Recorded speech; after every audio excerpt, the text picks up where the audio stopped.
mas babalasuba sa mga yellows at saka sa mga pink. Hindi mo ba alam na mas vicious ang mga yellows?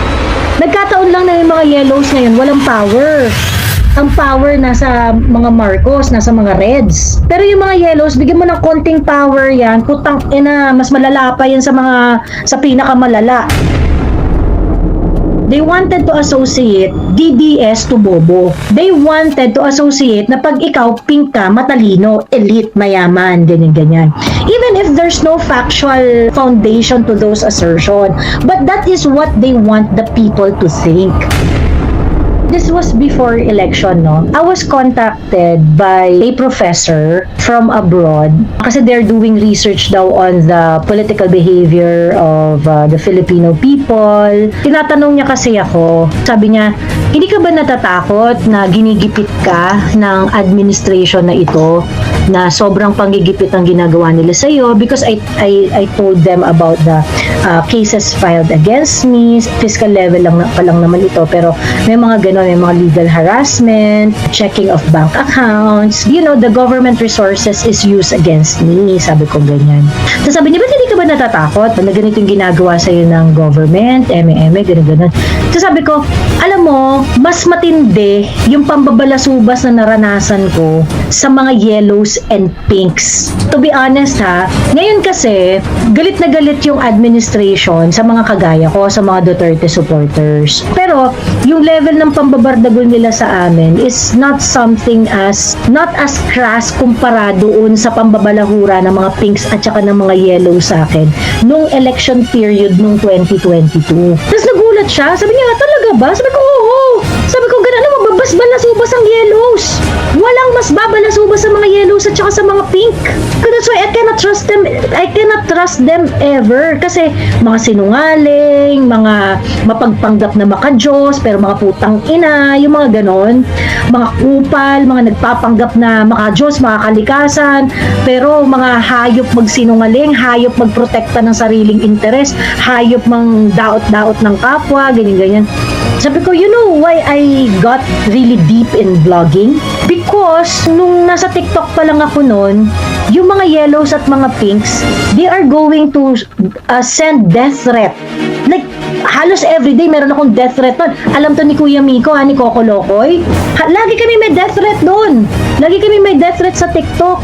At pagkatapos, hindi pa nakontento tong mga pink na to, they got the name of my pamangkin, they issued a death threat on me, at dun sa pamangkin ko, while I was doing live, na, hoy Joey, yung pamangkin mong si ganito, ganyan-ganyan, makikita mo na lang yan, palutang-lutang sa ilog. Itigil mo na yung ginagawa mo. Ganun sila mag-death threat. At that point, I really had to file a complaint. Nag-file ako ng complaint yan sa cybercrime.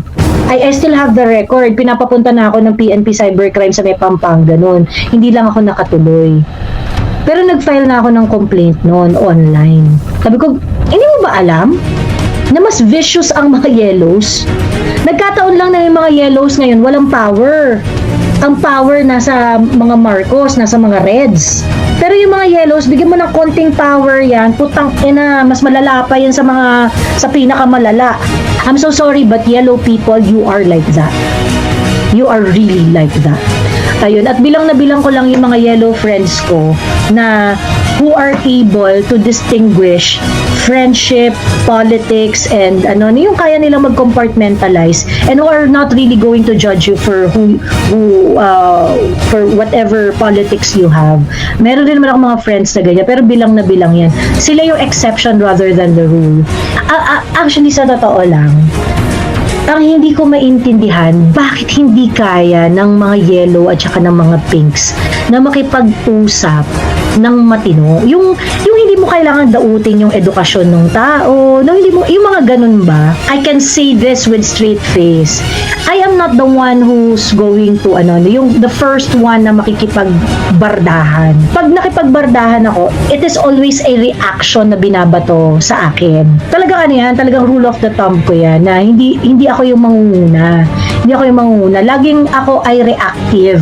laging reactive lang ako dun sa ginagawa sa akin, yung sinasabi sa akin or whatsoever, or reactive ako dun sa nakikita ko na ginagawa ng mga public officials, ganun.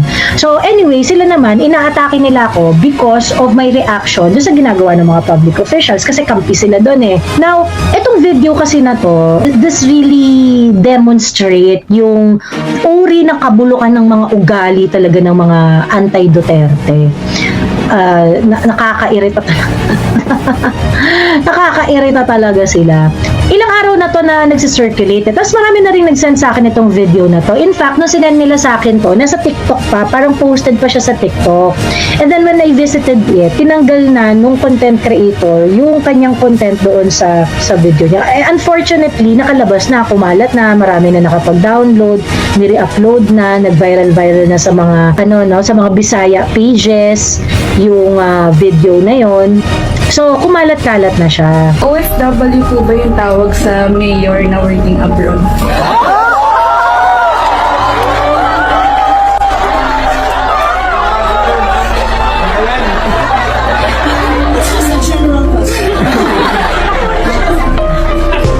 Usually, ito ay isolated case. Siya ay nasa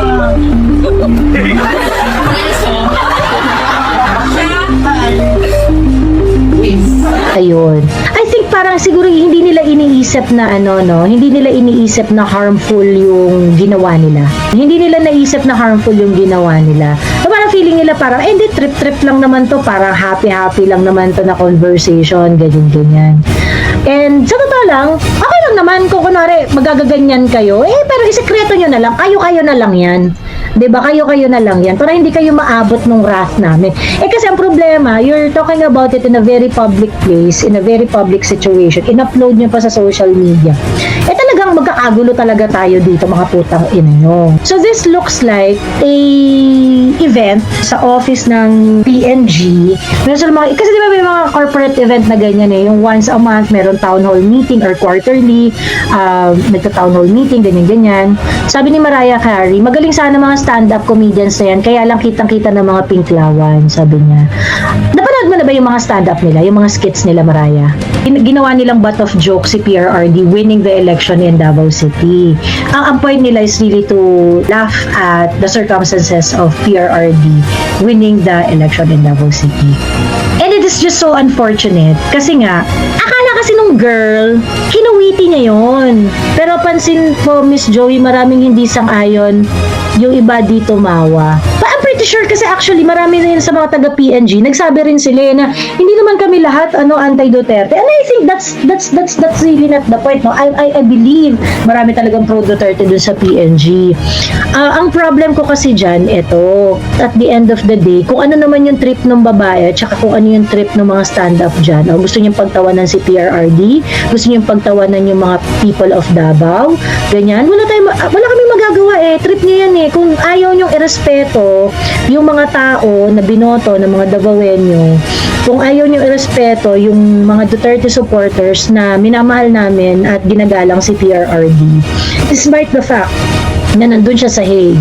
Okay? Kung ayaw nyo irespeto yung sangkaterbang rally at support na ginawa namin for PRRD, 'di ba? Wala kami magagawa. Kaso nga lang kasi si ate mo girl, kaso inire-represent mo yung company mo. Sabi ko nga, I suggest yung mga kulig nitong babaeng to, report nyo siya sa HR nila, 'di ba? Na you shouldn't behave like that. 'Di ba? Tapos magso-social media ka pa, ayan, nahuli na, wala na, di mo na matatanggal kasi na-upload na nahuli na ng lahat ng mga lahat ng mga Duterte supporters yan 'di ba? Kung gusto mo pagtawanan si PRRD, pagtawanan mo ng bonggang-bongga at your own time. 'Di ba? Pero kasi gagamitin mo pa yung yung pandadaot mo para what is your real intention? I'm pretty sure kung hindi yan nag-fire back ng bonggang-bongga, malamang di mo naman yan iti-take down 'di ba?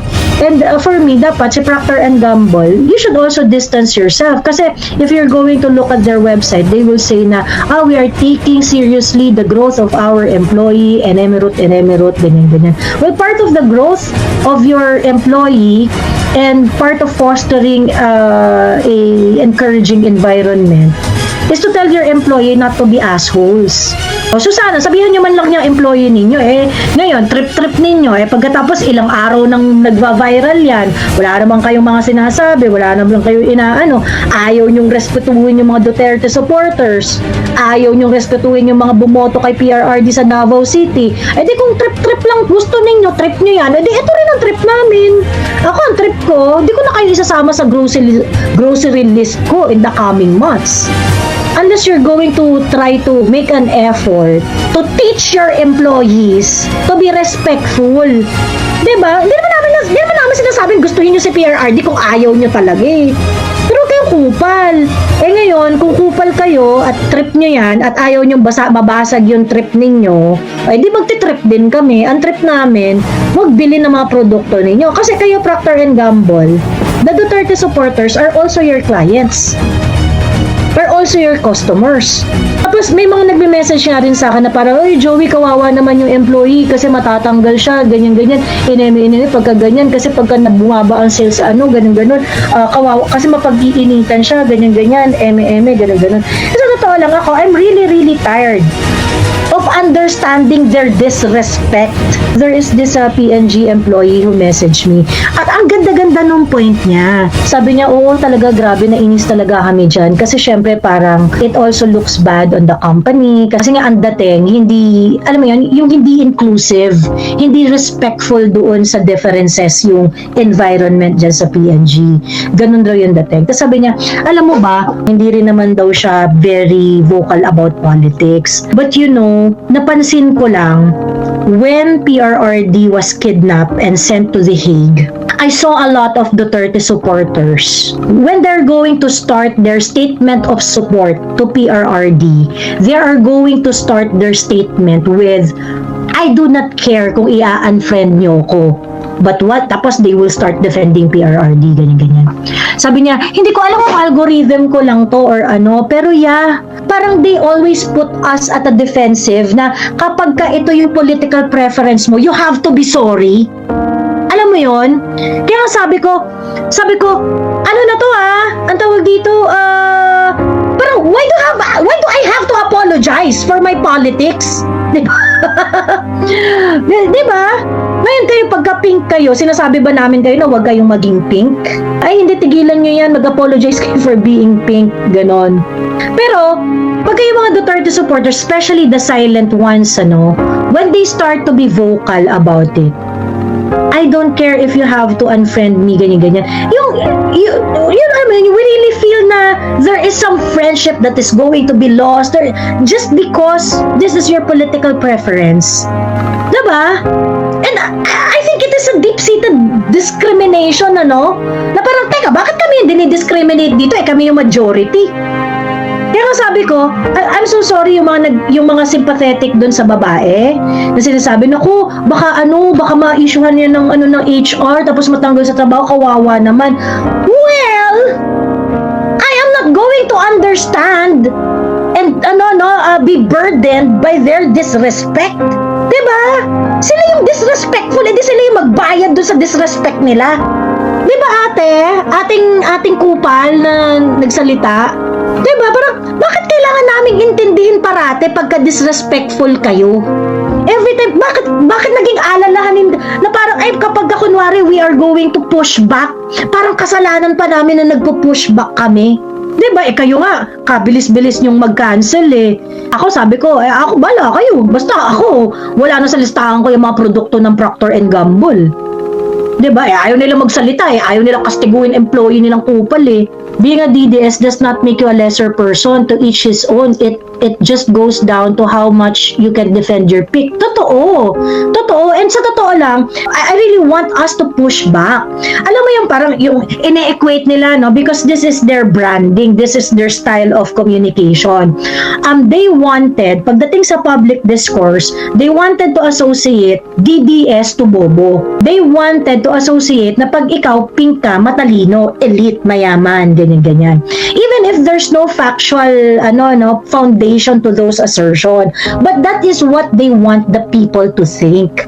So that is why it is important that we push back. It is important that we speak up. Kasi kapag ka nado-dominate yung voice ng kasinungalingan, yun yung magiging totoo Kaya pagdating yan sa kabataan, akala nung kabataan, yun yung totoo. Tapos ito pang mga to yung magsasabi na, ay, pangit, bobo, uneducated, di ka nakapag-aral, ganyan. Pero ito yung mga demodule pa. Ito yung ilang taon yung itinatagal sa college, hindi makagraduate. But these are the first one who are going to question you about your educational attainment, about your achievements in life.